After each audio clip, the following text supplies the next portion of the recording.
Hey there, coaches. I'm Rich Prado, owner of Play in School and host of Travel Ball Talk, where I talk to travel ball coaches from the best organizations about the current and future state of travel baseball. Today's call features Greg Reinhard, owner and founder of GRB Academy, based near Madison, Wisconsin. Greg is an alum of the D3 powerhouse Whitewater, where he was drafted in the 6th round. That's right, the 6th round from a D3. GRB's teams and facility are growing like crazy. I wanted to chat with Greg to find out more about both. I hope you enjoy this episode of Travel Ball Talk. All right, welcome back to another episode of Travel Ball Talk. Today we're heading back to the Midwest. Midwest is calling my name lately. We are going to talk to Greg Reinhard, owner, founder, head BP thrower for GRB Baseball. Greg, how you doing, man? I'm great. How are you? I'm busy. I'm busy, but I'm going to carve out some time to have a conversation and learn a little more about Wisconsin baseball. You know, this podcast has been pretty cool to an opportunity for me to meet some guys and learn about baseball in different pockets. And, you know, like you and I were just talking about, at some level, most facilities and most of these organizations are pretty similar. You know, I do have a lot of coaches who say, "Oh, we're different. We do things different." And at a 30,000 foot level, I don't think that. However, when we drill down, and I think we're going to drill down and learn about some things you do differently, there is nuance and there is some difference when we get down on field level. So tell me, let's take a step back in case people don't know who you are or where you're from. Can you give us the quick background where you played ball and where that took you? Totally. I'm originally a Marinette, Wisconsin native, which is an hour north of Green Bay, and that's in the middle of nowhere. But I ended up at Wisconsin Whitewater, which is traditionally a really great baseball school, and played 3 years there and was fortunate enough to be drafted out of there by Tampa Bay. Played there for 2 years and was traded in the Jay Cook-Rue trade, which was cool. He was a big leaguer at the time. It was a big deal. And ended up with the Cubs and spent, parts of 4 years, 4 of my 6 years above Double-A because the Cubs, kind of pushed me through quickly and then kind of got stuck there. So, started training kids right away. And so then we landed here, I guess. Wait, hang on. We're going to get into all that, but I wouldn't be doing my job if I didn't really, really kind of hammer home the point. You know, when I was talking about the college recruiting process, you don't hear it as much as you used to, but you used to hear this thing about if you're good enough, you'll be found. And that's kind of hogwash when you're talking about a college program with, 2 or 3 coaches on staff, right? How are 3 guys supposed to cover the whole country? However, in professional baseball, if you're good enough, those guys will find you, and they will find you in small town USA. They'll find you in big city USA. It doesn't matter. They're going to come find you. If you're a good baseball player, they're going to track you down. Now, Whitewater, if memory serves me correctly, is a Division III powerhouse. So it's not like they dug you up from underneath some rock that nobody's ever heard of. This is a perennial power, and they know, hey, there's talent here on a year in, year out basis. But you see some kids who, for right or for wrong, they think it's D1 or bust, and they think if I don't go D1, there's no more future in baseball. And you're a living testament to that shows that's not true, right? So if you go in there and bust it even at the Division III level, good things can happen, and pro baseball can follow that. So congrats on that. That's pretty cool. What were you studying when you were at Whitewater, by the way? I think that's important to talk about? Yeah. I have a history degree, and I'm about 6 credits short of a full finance degree. So once I got drafted, I actually just, Tampa gave me 4 semesters. I was able to finish up in 2 semesters and then just kept going, tackling finance and real estate. So, now, I could be wrong. I don't think the history degree is being applied on a day-to-day basis within the confines of your baseball business. But the finance and real estate have been pretty important to you, it sounds like. Yeah, it's been a big piece of how we operate and some of the things we've acted on. And I think if I wasn't doing baseball anymore, I'd probably be doing something in that arena. So it's nice that I can kind of have a little bit of both. All right, so let's talk a little bit about where GRB came from. You were playing pro ball. Yep. Season comes to an end. You're heading into a winter, and somebody kind of taps you on the shoulder and says, "Hey, let's do some youth baseball." Yeah. Talk about that story a little bit. How's that foundation story start, that first league that you started way back when? Well, it's I think the first thing I ever did was my high school. I decided after my first full season that I was going to run like a fundraiser camp for my high school. I thought, we'll make a couple $100, $1,000 if I come up here and run a camp. And like my college coach and the assistant both came up. I had a bunch of friends who were still playing, and we went up there and we ran this camp, and we made like $8,000 or $9,000 in a day. And a few more kids showed up than you expected. Yeah, hundreds of kids. And so it morphed from there. We decided to run a pitching clinic in southern Wisconsin. It went well. The next off season kind of was the first time we said GRB Academy, which at that point just meant Greg Reinhard Baseball Academy. It was just something to put on a piece of paper to hand out to get people to show up. And we had all of a sudden 3 or 4 sessions in the winter. At different gyms. We were traveling to gyms all over.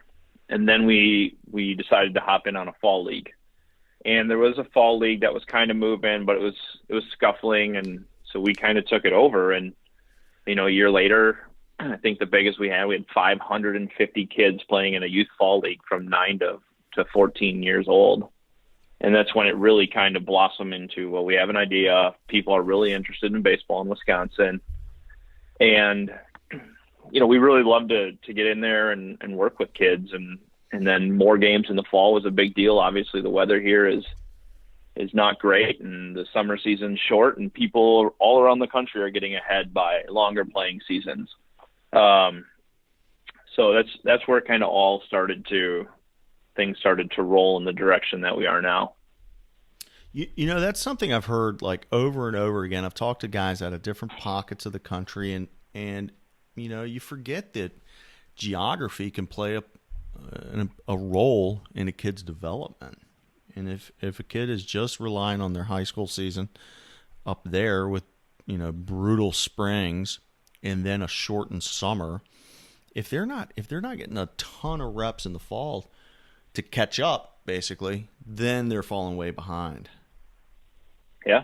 Well, I think it's Phil Mickelson, the golfer, who says, like, when it would rain out when he was a kid, he would cry because he would feel like someone else was getting ahead of him. Uh-huh. And like when I was a kid, like I begged my parents, and we were in no position to do anything other than live in northern Wisconsin.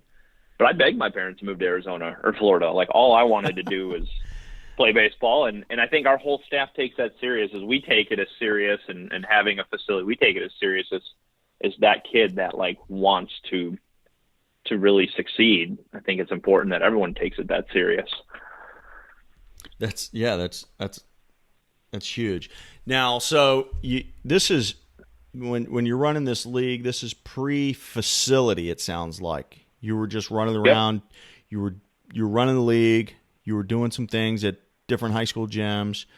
At what point in this growth does your first, putting your name on the front door happen? Yeah. So heading into 2009, we had a bunch of teams. It was the first time, I think I told you talking earlier, we decided we were going to launch teams in 2009. And we put out a tryout, and we were hoping to get 2 teams, maybe 3 teams. I had some really good baseball kids that I had trained. I mean, at that point in time, I was probably training most of the better programs in Wisconsin, other than hitters. And so when I announced that we were doing tryouts, we were fortunate. We got a lot of the best players, and overwhelmingly, like 450 of them showed up for what I was hoping to get 100 kids to show up for. Unreal. And so we played that full first season, and I knew at that point in time I was in AAA, and the rubber was going to hit the road. Like, I was either going to be in the big leagues, or, I mean, I was 28 years old, and the game was changing at that point in time, or I was going to be back at home. And so after that first full year, we had a 5-year business plan at that point that in 5 years we wanted to have a facility. We were on year 1. I got done with that first year, and I sat down with a father in the program who was a successful business person named Rudy. And we sat down, and I said, hey, I'd like to build this building, or not build this building, rent a building, sorry. And I didn't really have a business plan on how I was going to operate, but I knew that it was going to be successful in my heart. And that might have been ambitious, and I think sometimes that's a great way to start something. Absolutely. And he was as ambitious, and I had great guys with me, and we literally built it. So I think in December of 2011, we had a building. So fast forward now, 8 years or so. Yep. And the building's pretty big. Is it the same building you moved into? No. In 11? So you've moved. How many times have you had to move? Once. And Once. so this is what it looked like. In December of 2011, we opened up. We have 9,000 square feet. We were open for about 2 months. I would say in the 3rd month, I called Rudy, and I was like, hey, there's a space next to us. Can we rent it? This would give us 14,000 square feet. And we did. We blew up the wall. We brought in and spent the money and made it bigger.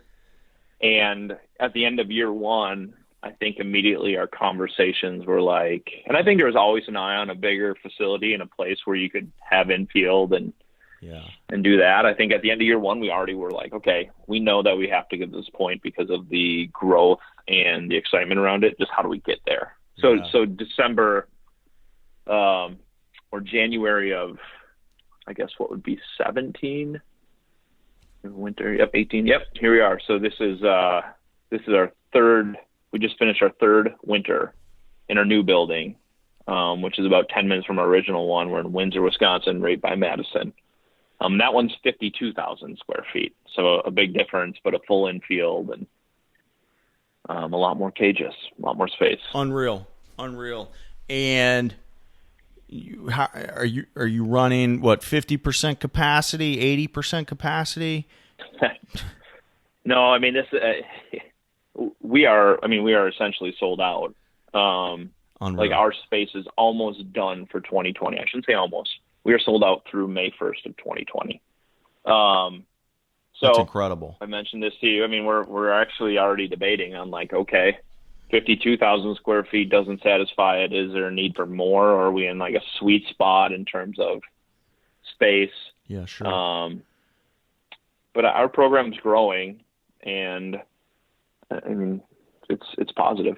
It's good. There's a lot of great baseball players, and it's a great place in Madison. There's not really any other place for people to really be baseball specific.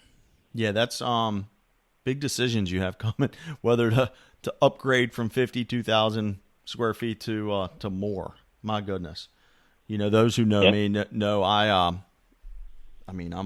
like allergic to overhead. So hearing just understanding what comes with a big old building and lights and all the bills and the AC and the cable and everything else and putting nets in a place. Holy cow. Yeah, I'm starting to break out just thinking about that stuff. So the facility is obviously a big part of GRB Academy, but then there's also the team side. How are you handling teams, and what are we looking at as far as, the breakdown of where they're located and how many teams per age group and that type of thing? Yeah. So we've expanded outside of just Madison, and I think the brand itself is important when people are thinking about what is GRB, and we focus on the fact that we always say the lifeblood of our program is our winter training. So here we are in Wisconsin. You have to get good training. It does no good for a 12-year-old kid, a 13-year-old kid to learn a certain way. And then when he goes to college, then he has to change because he's been given the wrong advice, or even go to high school. So our first goal is, our mission, make great high school baseball players, and we readjust, and we want kids to go to college after. And so in Madison, we've got 23 teams. In Milwaukee this year, we have 11. That is going to grow. That was we started Milwaukee this year. And in Eau Claire, we've got a guy named Dale Varsho running 2 teams this year. They're hoping to be to 5 next year. But all of it focuses around the fact that from November 1st until you can get outside here, which sometimes is April 1st, sometimes April 20th, you're going to get like really great instruction and college level instruction. So we do have, we have a good amount of teams, but we have, good levels of high school over in Madison. Most everywhere else currently is youth programs. Mm-hmm. So Milwaukee is expanding into high school. And for me, that means, or for what GRB that means, is when we get high school teams, we want teams that can advance kids to college. So it's important that we have the right players and the right skill sets, for sure. Talk about that a little bit. Talk about, the increase in desire in that area to move on to the next level. Because I'm sure the more kids who are seen move on to the next level inspires the next group, right? So you've probably seen this uptick, not only on kids moving on, but on the desire of kids moving on. How has that grown, and how's that impact you guys and what y'all are doing on a day-to-day basis? Yeah. Wisconsin's become a hot spot in the last, let's say, 5 years. I can go back in my head to 2013, 2012, and think there was maybe 10 Division I players in the state of Wisconsin, maybe 12. Wow. And it's grown mainly because of the increase of options for kids to get full training. RJ's been here since 93, 92, 94, something like that. Yeah. But there really wasn't a lot else. And by the way, let me interrupt if anybody hasn't listened. He's referring to RJ Fergus from Hitters Baseball, which if you scroll back a few episodes, we spoke to him just recently. So you can go back and learn about Hitters Baseball on a past episode. Sorry about that. No worries. RJ was the first person, one of the first. There was the Midwest Blazers, Waukesha Blazers. But RJ was really out front, and he took his teams and traveled. And we've always had the same thought process that kids need to get out and play. And you look at what it's done, and people can say, Hitters and GRB, they maybe have clash, but I think we both have the same intentions of we want our players to be successful. We really care about them. And if you look at what the state of Wisconsin, what has happened, you look at some of these years, and there's been 55 Division I players, 40 Division I players, and so that's part of the fact that high school players want to get better, and part of the fact that those are my mutts in the background. By the way, he's not going to be getting Employee of the Month this month. Sorry about that. I think no worries. I think he's good. Not only 40 to 50 D1 guys a year, but the high draft picks out of the state of Wisconsin are it's like it's not a high volume as far as total numbers out of that state come draft time, but there's guys going in the first few rounds now almost routinely with more this year. I think I forget the kid's name, but there's a couple kids out of the state who are big time coming up, and we're recording this at the end of May, so here in a couple of weeks we're going to hear some names early on, wouldn't you say? Yeah.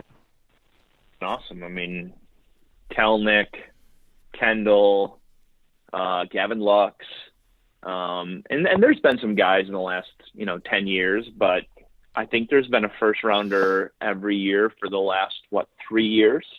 I don't think there was a first rounder in the state of Wisconsin for 20 years prior. No kidding. It's unbelievable. I can think. I mean, Bob Wickman was a supplemental pick in 90, 91, and then there's been a couple guys that are, Jordan Zimmerman was a second round pick. Eric Cordier was a second round supplemental, possibly. So there was guys that were sniffing that. Mm-hmm. But it's been routine, and not just that. I mean, there's guys going and being immediate impact players in college that maybe could have been high draft picks, but have valued the education too. So it's great. The state is flourishing from a baseball aspect, and there's always been big athletes here in terms of there's big human beings, but they just never got the chance to fully develop their skill sets.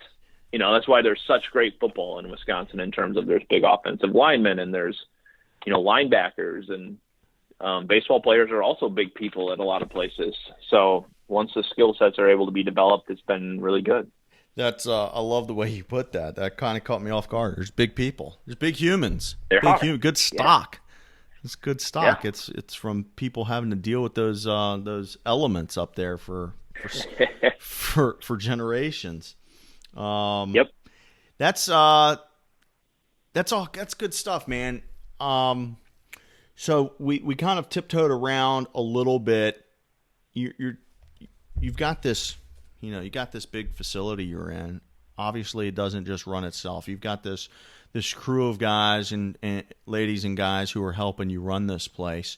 How many do you have in there on a full-time basis? How many are on a part-time basis? And how do you keep the wheels moving?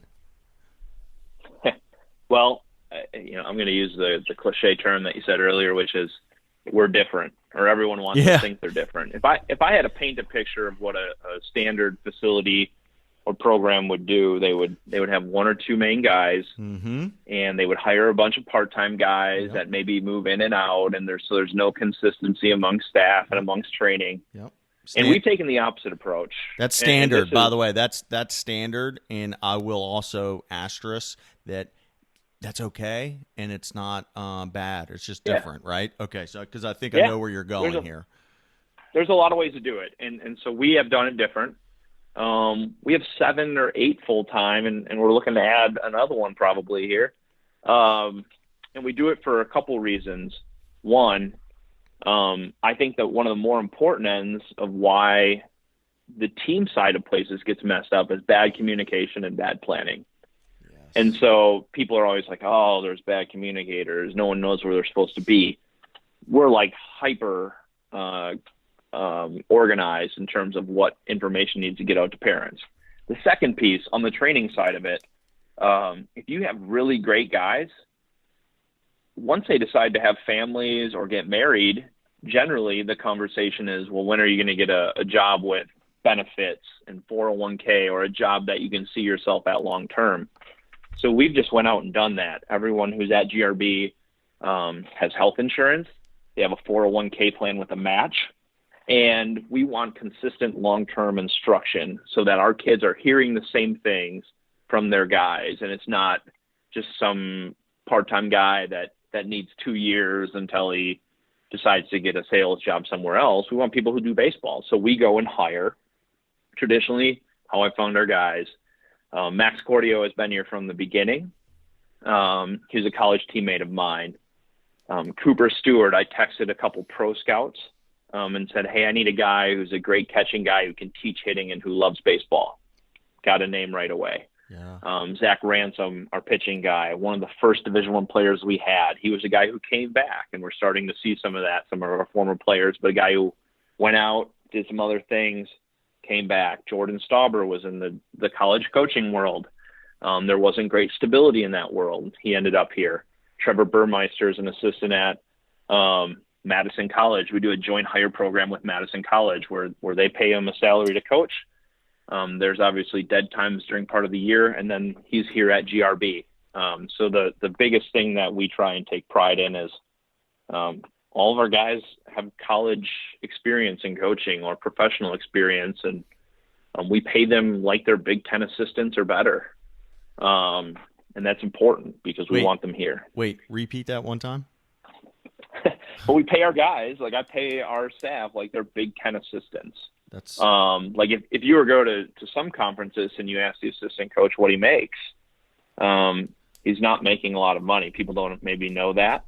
But I know that Big Ten assistants are making north of 50 or more, and we take great pride in making sure our guys make that so they can build a life and stay home at night. We get a lot of college guys, and I won't ever say a name, but who inquire like, hey, when you have spots, keep me in mind, because they're all trying to get to these power conferences where they can make money. And if they don't get there, they burned 8-9 years of their life working hard for something they love, and there's no payoff. And they love baseball, and that's the guy that we want, the guy that loves baseball, loves to be in the details of it. But he also wants to be able to have a consistent place to go home to at night with a salary. Yeah, it's a tough gig. I don't envy those college coaches. It's a brutal schedule. In a lot of circumstances, there aren't a lot of money. Flying around at these guys, and imagine making equivalent money or close to it, but then you are improving your lifestyle exponentially. That's good for them. It's good for them. Yeah. Now, this is the second time in recent shows where we've had, we've talked to owners of facilities and teams where there is the basically opposite of the standard operating procedure. Standard operating procedure is, your couple of owners plus, 10 or 20 or 30 part-time guys. Steve McQuiggan from Minnesota MASH was a recent guest, and he has the same setup as you guys have with, a ton of guys who are on full-time salary, full-time benefits, with health insurance and retirement and everything. So maybe it's either a growing trend or maybe it's a kind of something I wasn't aware of. But I still think the vast majority are in the other camp, the 30 part-timers. Again, which is fine because those guys probably have great gigs in their private business world. Or they're teachers or whatever, and they still love baseball and they want to come over and have an impact on kids, which is great. So you mentioned kind of some standards of communication, and I immediately kind of went into kind of my geek tech place and thought, are there any specific tools you're using to communicate with them, and or are they using any specific tools to communicate with players? Because at the end of the day, you guys have grown so much. Not really grown. You started off kind of big, really, with so many kids coming out to those original tryouts. That's a lot of people, a lot of bodies. You talk about it's one player, but for every one player, there's usually 1 to 2 parents that you're communicating with too. So the total number of people that might need to hear a message is huge. How do you do it? Are there special tools or certain things, or are you just getting on your phone and texting? Well, I think that's the positive of having so many guys. Is we in the last 2-3 years we worked really hard to delegate in terms of who's handling what. We actually have a full-time person dedicated to communication, social media, emails, setups. But all of our guys are available through text message and email. And so if everyone has a portion or a piece of the so-called organization of what they're handling, it's actually went really easy. It's been it's easier now than when we were smaller because of just delegating and setting up and being like, this is what you're in charge of, make sure it's done, and done well. And so I think that's been a big thing. We don't use like any crazy software or anything like that, because you're adding something to someone's life that maybe they're not, familiar with. But everyone in the world is familiar with phone calls, text messages, and email at this point. Yeah. So we're just hyper organized in terms of when things need to go out and that communication to people. I mean, the hardest thing is tournament directors are putting out tournaments on Tuesday night, and you got to be somewhere either Friday or Saturday. And we just tell our parents, be ready to go. Don't have other plans. We're all here to play, and we're all here to, we're here to coach. Your kids are here to play, and parents, you got to commute them there. Just be ready. But we always say, hey, the minute we get something, our guys, we say we need our schedules out within an hour. Because parents are going to find those online and then usually email and you'll be like, hey, I just found this online. If we're the first one to it and we have it out, our communication is quick and efficient and everyone knows where they need to be. So I'm going to make an assumption. This goes back to having the full-timers where they're taking it seriously, right? Whereas not that a part-timer wouldn't, but that part-timer is being pulled in other directions outside of the facility, where that communication may be delayed because that guy's busy running his own business or busy in the classroom where he teaches or whatever. So just having you at the top and then your guys also at the top can disseminate the information to the people that can, the coaches that can then disseminate it to their teams. So delegating it, but at the top, there's a crew of people who are taking it seriously and being really, really timely about it. That's super important. In Milwaukee, I mean, we have two full-time guys that are running the program on the day-to-day basis, Eric Semmelhack and Jake Kolsinski. They do have, they've worked at some other spots. And then here in Madison, R5, as I say R5, which is Jordan, Max, Cooper, Zach, and myself. I've always thought it's really important that if everyone's on the same page working towards an end goal, it's a full-time, everyone's all in on it, that they should be rewarded. And so, like, all those guys have had the opportunity to buy a piece of GRB and be a partner in GRB. And if the company does well, like, they also do well. So it's important. Everyone's in. And that's important, especially in travel sports. Absolutely. And well, you kind of brought up a little question. What happens when a parent's not all in? I'm sure you've run across it, maybe one in your time. How do you handle that? How do you handle that parent who's maybe a little disgruntled or not all in, and how's that impact what you're trying to do? Yeah. I think that's a big piece of it. And I think, there's parents that are, very logical in what their kid is and the reasons for being here. And there's some that maybe are, maybe looking through those rose-colored glasses sometimes. Mm-hmm. We're honest. Yeah. And we're honest to a fault, which some people love. Most people do. Some people don't.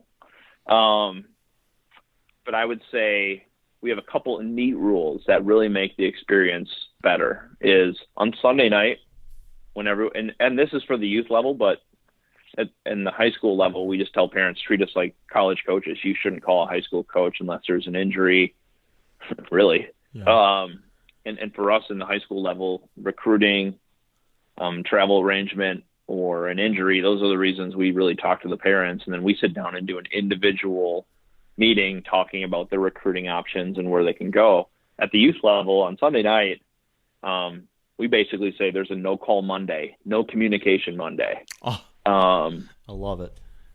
No parking lot. They're not allowed to talk to the coach of the team. So we hire almost every level of youth team with a paid coach. And we just say, like, you shouldn't talk to that coach. He's there to coach the game and coach the kids.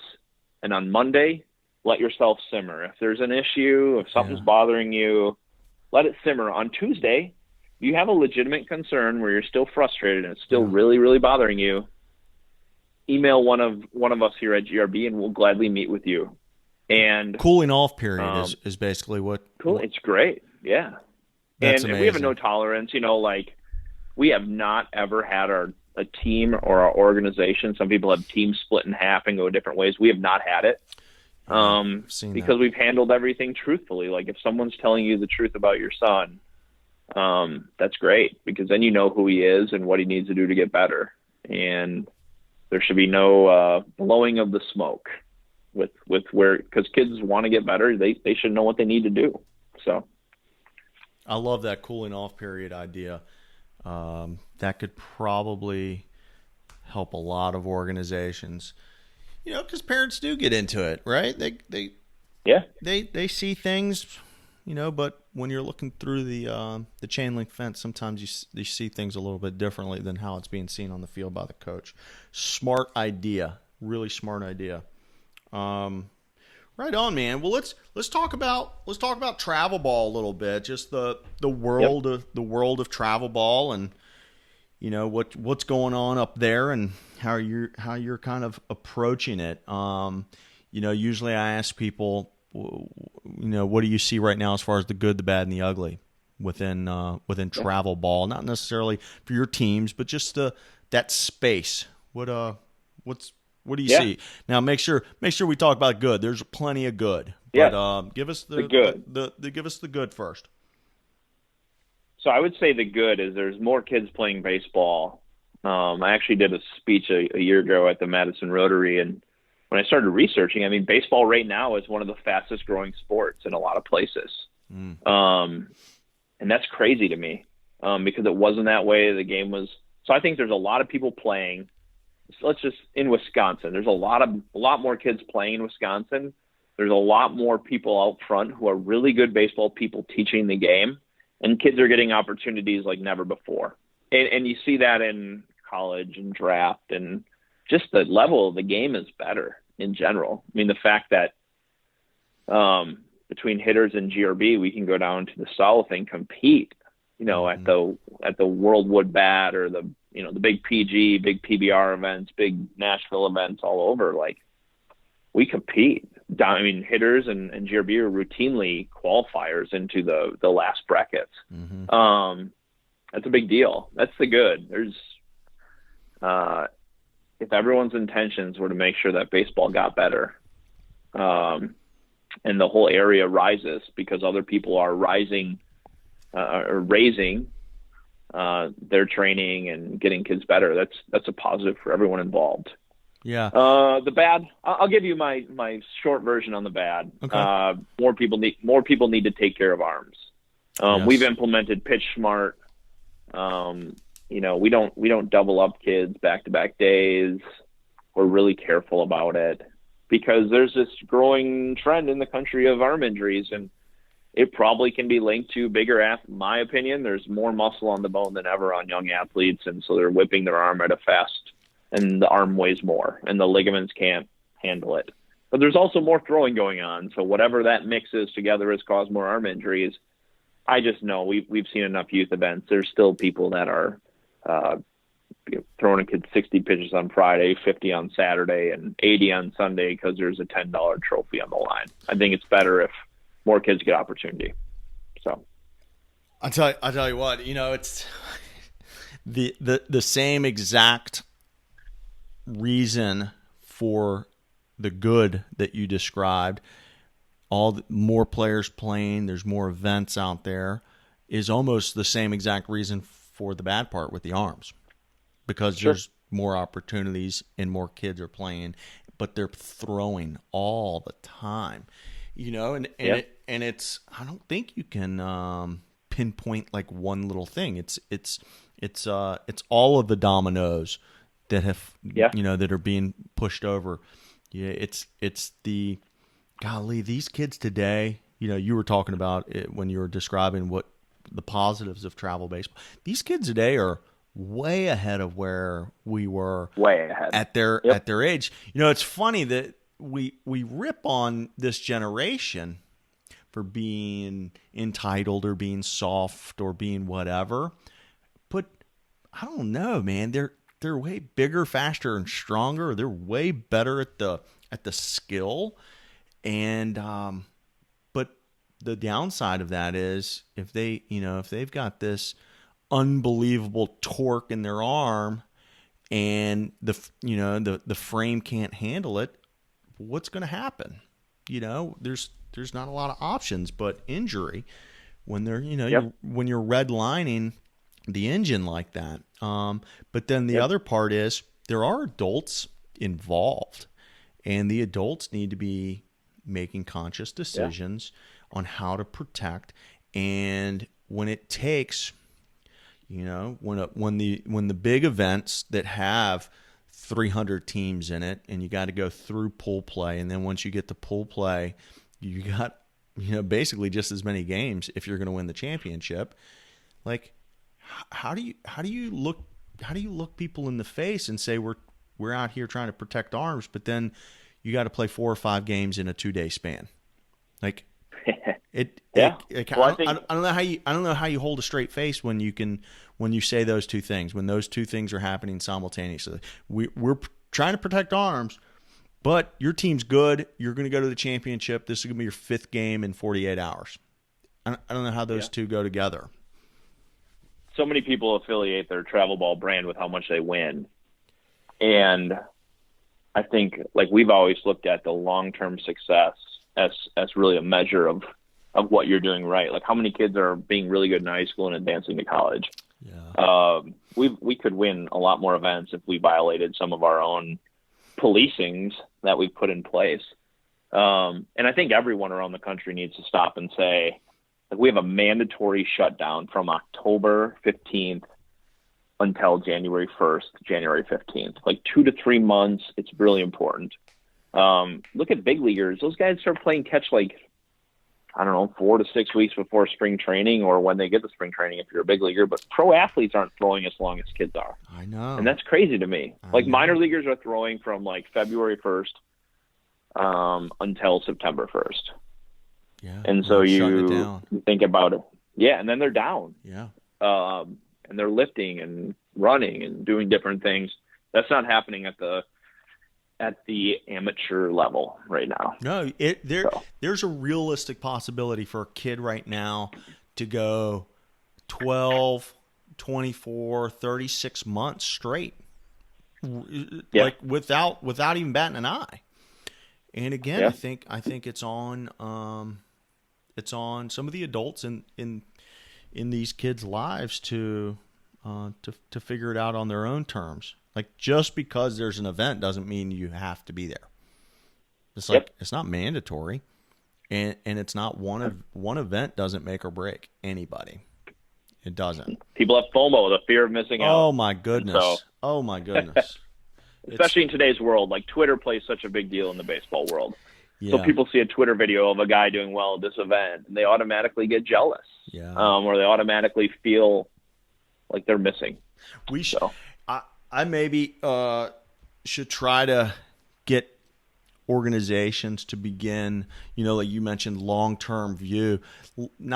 Let's get every team to not only put up the commitment, but then track that kid through all the way through. How many years did he play? Did he end up at the school that he originally committed to? How did he do while he was there? Did he stick around? How many years did he stick around? Did he drop out because of academic reasons? I'm holding my hand very high, by the way. Or did it's funny you do that. We do that weekly on our website. Like, we put up a weekly rundown of all of our players, and we track them. A lot of people have their player profile or something like that on their site. We actually have alumni profiles where people can click on our website and see where that kid is. That's pretty cool. Crazy. That's cool. pretty cool. Because seeing that stuff, like myself, I went to a school that was way above me academically. Now, baseball is a huge part of that. It was like probably the biggest part of that. And you talk about right fit. Well, in a way, that where I went was probably not the right fit because I couldn't succeed there academically and athletically. However, I made the error on the academic side, and it was shooting way above my pay grade. So I'm going to give myself a pass on that one. But it's the kid who shoots below their pay grade or goes somewhere where it's not the right fit athletically. They never get on the field. And tracking that stuff that's pretty interesting. I'd love to see some people talk about that. I'd love to see some organizations decommitment statistic. I think that'd be a telling stat to share. How about an equal stat would be what schools are involved in those? Yeah. You piss off a lot of people, but yes, yeah. But you know what? I think it's a two-part thing. The travel ball community and the people helping kids, getting them information to make their decisions, is one aspect, and then I think colleges need to be liable somehow. I don't know what that is. I would be a proponent that says if you commit a kid, make him sign the paperwork, and if he decommits or if you guys pull out, if the kid decommits, he loses his first year of eligibility, and then if you as a school decommit, you lose that scholarship for the time. I've had that conversation so many times on the show that I'm almost done having the conversation, and I know I know ACC coaches who feel the same exact way. On the 30,000 foot view, you just nailed it. Right. No one wants to recruit a 12-year-old or a 14 or a 15-year-old. Let's get back to 17 and 18 years. Yeah, it's great. There's details within that description of how it should work, but the general consensus is, you know what, sign at any time. And I've been very public about this. I have no problem with the early commitment. My problem is with the decommitment. The way you can get around or solve that problem. Probably 90% of it just simply disappears if we put in the rules that you just described. Kid decommits, he loses a year. First of all, we need to sign. There needs to be a piece of paper, and I don't care if it's a fifth grader. Okay, if the fifth grader shaves and is 6'4", left-handed, and throws gas, sign that kid. But if he decommits, he loses a year. If the school pulls it, they lose that money. You do that, 90% of it. Let's put it this way: the mediocre kid who commits as a 10th grader to the mediocre school, that stuff goes away instantly. Instantly. And what is left, the early commitments are being given to the phenoms, which they should, and hopefully the phenoms have done their due diligence, because if it goes awry, that kid doesn't want to lose a year, right? And that's where the extra level of research and understanding and due diligence comes into play. This, honestly, that's a topic that I feel like I've talked about so much, and I'm like, that I almost don't want to talk about it anymore. But it's so important, and the NCAA could implement this tomorrow, and it would have nothing but positive impact. Now all of a sudden, the recruiting coordinators and the assistant coaches in college baseball could get back to recruiting one class or maybe two classes at a time instead of having to recruit 4 classes at a time. What's great. You talk to college coaches also. We do all the time, and they've got 4 classes in front of them that they're managing as a roster, and they're managing 4. They've got 8 years of scholarships in front of them. Insane. That they're trying to, between the draft and kids that aren't going to make it to school or kids that decommit or who they tell. 8 years of scholarships. It's hard enough to manage 4 with 1 class coming in. It's insane. So, gosh, it's on the surface, again, 30,000 foot view. It seems so simple for the NCAA to just pull this lever, just implement it, and let it be for a couple years. They keep trying to do these little things that they think are going to help, and at the end of the day, I think this idea does it. Again, there's some nuance and some details in there that would need to be figured out. Like, hey, what happens if the staff leaves, right? I don't know. Yep. But those are conversations that need to be had. Yep. Yeah, that's. Oh man, don't get me started on the decommitments, man. Don't get me started. I'm gonna have to go in and mute on Twitter hashtag and anything with the decommitment in there. I'm gonna mute so I don't even see it anymore. So what else is cooking? Like you guys are out there in the middle of nowhere. How are you guys handling that as far as local, regional, and national events? I mean, we've always tried to press our youth teams to experience some level of national event. I think it's great.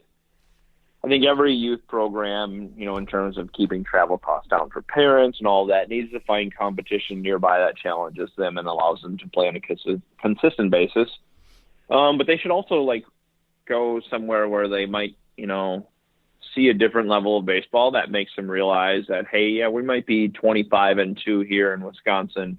But we just went, 2-4 in Nashville or in Indianapolis or wherever that might be against kids that are better or better right now.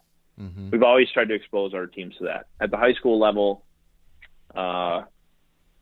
we've always searched out the best competition and events we can. And I mean, I ask college coaches all the time, what events are we missing? And right now they're not saying any, but got to figure out what level of or what region of schools are going to recruit your kids and get in front of them. And so I think there's a stat most people go to school within 300 miles, but we obviously have kids that go way outside of that radius. We've got a bunch of kids like Gonzaga, and we just had an Arizona State commit.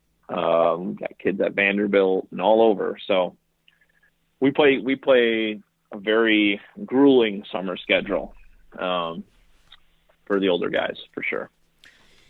So. You mentioned that stat. It's so true, and it's even true with baseball players that most kids, majority of people are going to go to school within, like you said, 300 miles, and that could be plus or minus a little bit depending on what state you live in and how big a state you are and how many state schools, how many total schools are in your state, and my assumption is in Wisconsin, they're going to be more likely to leave the state looking for baseball, especially at the Division I level, wouldn't you say? Yep. Yeah, there's only one Division I in Wisconsin. Right. And so, people are definitely going to be leaving our state. Yeah. If they play at that level, they got to go. They got to go. Yep. Or at least they have to be open to it because there's not but so many opportunities in state. Compared that to some states with 10 or 15 or 20 Division I programs, it's not even a fair comparison. So your better players have to be open to leaving. Now, what's the makeup at the lower levels of college baseball in Wisconsin? How many are at JUCO and D3 and D2? Yeah, I mean, we have good offerings. I mean, we have there's one. We must only do one Division II school in Wisconsin. Okay. There's probably, top of my head, 12 Division IIIs, and a couple JUCOs. But I mean, in Madison College, I'm going to say this and hopefully not jinx them. I think they're going to win the Division II Junior College World Series this year. And they've been a great place for our kids and for several other programs in Wisconsin. The catcher at Virginia, Logan Michaels, was a great player for us, but he was young and undersized. He went to Madison College and he blossomed there into what he is now. And so we have a great resource from that avenue. So there's a lot of great schools here for people to play, not just Whitewater. I mean, there's Oshkosh and La Crosse and Point, and a lot of those D3s have been really, really good at some point in time or have great people leading them. But still, at the end of the day, I mean, the higher level kids are either going to Milwaukee or they're going somewhere else. I mean, the state of Ohio has 23 Division I's. Yeah, something like that. We have one. Yeah, that's crazy, isn't it? Yeah. Wow.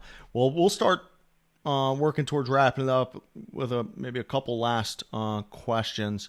I wanted to ask you if what do you think? How do you think a college coach describes your players? What word comes to mind? Describes our players. Yep. I would just say like skill set.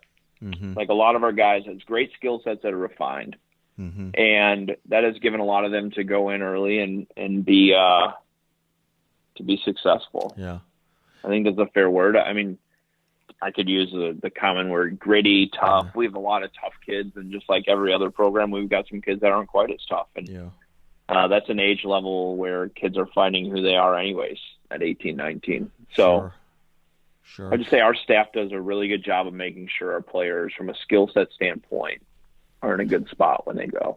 All right. So speaking of coaches now, because that's my assumption is pretty much who's listening to these calls. If there's a person who's thinking about getting into the travel ball coaching, or maybe starting up their facility, what kind of advice do you give that person, that coach? I always I think people should build the program first. Mm-hmm. We built our teams first. So when we decided to take that leap to have overhead that can, basically someone has to sign the dotted line. It can bankrupt your life. Yeah. We had a program that we knew that there was people that wanted to be there. I see people take flyers of just renting a building and thinking people are going to show up because you have a good building. You should see the client or the customer or the player or the family's reaction to your staff first. Yeah. So maybe if you are really doing what you're supposed to be doing. So that is great advice. You can there's this concept of pre-selling something, right? And yeah, you can do almost everything you want to do. Listen, some of the best travel ball organizations in the country are not affiliated with a facility, right? So correct. It's not like that's unusual. But if you're looking at doing the facility piece, which comes at great expense with great overhead every single month, they want that rent check, right? Hey, Yep. You know what? These teams are the way to kind of pre-sell the idea, because basically, hey, the guys wear my own uniforms. If they can cover the monthly the monthly nut, then we're in business. We're in business. Well, I just think think of it that way, or I think of it as people aren't showing up here or didn't show up at the beginning because we were doing a bad job. Mm-hmm. And so before you go and say, I'm going to train a bunch of people, make sure that you can train a team and people have trust in you. And like anyone who's picking a travel ball organization should stop, look at their high school program, if it's a program that goes from the beginning to the college recruiting age, and be like, do I want that guy communicating to colleges for me? And do I know that guy's organized enough to make sure my kid is, when he's asked to call someone, gets that relay, gets that message? Mm-hmm. And do they understand the process? Mm-hmm. And because there's a process to recruiting, and let's face it, most parents have one Division I player in their life, if they're lucky. Yep. That's a son. Yep. And they probably don't know the process. And so a lot of people feel very lost. And so I've always said, like, my door is always open for people to talk about the recruiting process, because Mm-hmm. I'm fortunate. I've got to have 100 of those kids. Yep. And I've seen all different scholarship setups. I've seen all different programs, and I got a feel for what type of person they're getting when they step foot on campus. That's their head coach, and that's their assistant coaches. Great. So ultimately, that's their decision, but you need to inform them. Sure. Great stuff, man. Great stuff. Well, I'm over here on Twitter, and I'm going to put this all in the show notes, but if anybody's looking to track down over on Twitter, it's at GRB Academy and at Greg Reinhard 19. And that'll be in the show notes, and obviously GRB. And at GRB Rays. Yep. And an additional one, grbacademy.com will get you to all the stuff. One thing I do want to say publicly is your website is fantastic. And I love all of the layout of it. I love all of the graphic design on it. If nothing else, coaches, if you're still listening, go over to grbacademy.com, take a peek at what's going on here. and maybe try and find somebody in your sphere that can do some stuff like this, because there's so many cookie cutter sites out there that when I come across one that is custom, it's really refreshing. But not custom in a bad way. It's got to be custom and good. Just custom doesn't make it good. It's got to be custom and good. So well done with that. But man, I appreciate your time today. I got to pack. I'm heading down to see my man Jack Crusson in Louisiana. By the time this comes out, I will be back from a very busy stretch. So we'll talk soon, man. I appreciate your time. Yeah, thank you. Safe travels, and thanks for the opportunity. All right. Thank you, man. Talk to you later. Talk later. Yep. Bye. I'm having so much fun bringing these shows to you each week. If you'd like to recommend a coach for the show, please don't hesitate to shoot me a note at rich@playinschool.com or DM me on Twitter @playinschool. Again, my name is Rich Prado. I'm the founder of Play in School. My goal is to continue to create products and services that add value to you, the travel ball coaches, your players, and their parents. Visit playinschool.com to see some of the ways we're doing that. Or better yet, let's set up a call. Until next time, thank you for listening to Travel Ball Talk.